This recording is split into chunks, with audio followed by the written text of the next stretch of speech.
ಬೆಳಗಾವಿಯ ನಿಪ್ಪಾಣಿ ನಗರದಲ್ಲಿ ಕೃಷಿ ಉತ್ಸವವನ್ನು ಹಮ್ಮಿಕೊಳ್ಳಲಾಗಿದೆ. ಒಂದೇ ಸೂರಿನಡಿ 250ಕ್ಕೂ ಅಧಿಕ ಮಳಿಗೆಗಳು, ಕೃಷಿ ಯಂತ್ರೋಪಕರಣಗಳು, ಹಲವಾರು ಗೃಹ ಉಪಯೋಗ ಬಳಕೆಯ ಉಪಕರಣಗಳು ಇವೆ. ಅಷ್ಟೇ ಅಲ್ಲ, ಬಗೆ ಬಗೆಯ ವಿಶೇಷ ತಿಂಡಿ ತಿನಿಸುಗಳು ಇದ್ದಾವೆ. ಇದರ ಒಂದು ನೋಟ ಇಲ್ಲಿದೆ ನೋಡಿ. ಒಂದೇ ಸೂರಿನಡಿ 250ಕ್ಕೂ ಅಧಿಕ ಮಳಿಗೆಗಳು,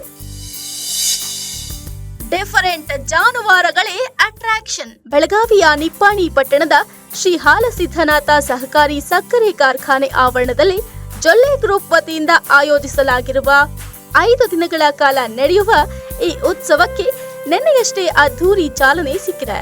ಹಿರಣ್ಯಕೇಶಿ ಸಹಕಾರಿ ಸಕ್ಕರೆ ಕಾರ್ಖಾನೆ, ಹಾಲಸಿದ್ದನಾಥ ಸಹಕಾರಿ ಸಕ್ಕರೆ ಕಾರ್ಖಾನೆ, ಬೀರೇಶ್ವರ ಕೋಆಪರೇಟಿವ್ ಸೊಸೈಟಿ, ಮಲ್ಟಿಸ್ಟೇಟ್ ಪ್ರಾಯೋಜಕತ್ವದಲ್ಲಿ ಕೆನರಾ ಬ್ಯಾಂಕ್ ಮತ್ತು ಇಫ್ಕೋ ಸಂಸ್ಥೆ ಸಹಭಾಗಿತ್ವದಲ್ಲಿ ಕೃಷಿ ಉತ್ಸವ ಹಮ್ಮಿಕೊಳ್ಳಲಾಗಿದೆ.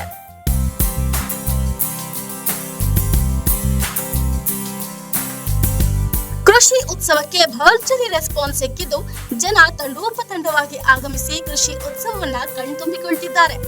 ಕಾರ್ಯಕ್ರಮ ಉದ್ಘಾಟಿಸಿ ಮಾತನಾಡಿದ ಅಣ್ಣಾ ಸಾಹೇಬ್ ಜೊಲ್ಲೆ, ಗಡಿ ಪ್ರದೇಶದ ರೈತರು ಇದರ ಸದುಪಯೋಗ ಪಡಿಸಿಕೊಳ್ಬೇಕು ಅಂತ ಕರೆ ಕೊಟ್ಟರು. ಇವತ್ತು ನಿಪ್ಪಾಣಿಯಲ್ಲಿ ಹಾಲಸಿದ್ದನಾಥ ಸಹಕಾರಿ ಸಕ್ಕರೆ ಕಾರ್ಖಾನೆ ಮಲ್ಟಿಸ್ಟೇಟ್ ಇದರ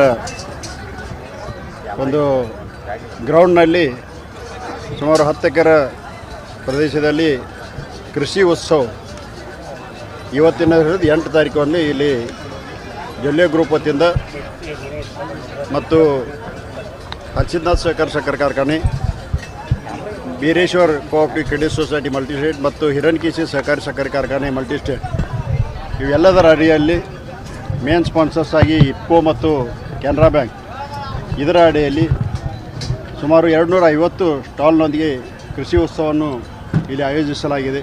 ವಿಶೇಷವಾಗಿ ಮಧುವಣಗಿತ್ತಿಯಂತೆ ಶೃಂಗಾರಗೊಂಡ ರಾಧಾ ಎಂಬ ಹೆಸರಿನ ದೇಶದ ಅತಿ ಚಿಕ್ಕ ಎಮ್ಮೆ ಹಾಗೂ ಹರಿಯಾಣ ತಳಿಯ ಗಜೇಂದ್ರ ಅಂತ ಕೋಣ ಸೆಂಟರ್ ಆಫ್ ಅಟ್ರಾಕ್ಷನ್ ಆಗಿತ್ತು. ನಮ್ಮ ಊರ್ರಿ ಕಾಗವಾಡ ತಾಲೂಕು, ಬೆಳಗಾವಿ ಜಿಲ್ಲಾ, ಮಂಗಸೂಳಿ ಊರ್ರಿ, ಐನಾಪುರ ರೋಡ್ ಮಂಗಸೂಳಿ ಊರ್ರಿ.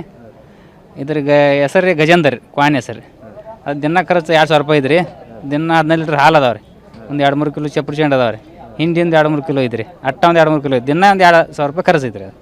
ಸಂಜೆ ವೇಳೆ ಸಾಂಸ್ಕೃತಿಕ ಕಾರ್ಯಕ್ರಮ, ಆಭಂಗ ರಿಪೋಸ್ಟ್, ಸಂತರ ಆಭಂಗ ಆಧಾರಿತ ಆಧುನಿಕ ಸಂಗೀತ ಕಾರ್ಯಕ್ರಮ ಜರುಗಿತು.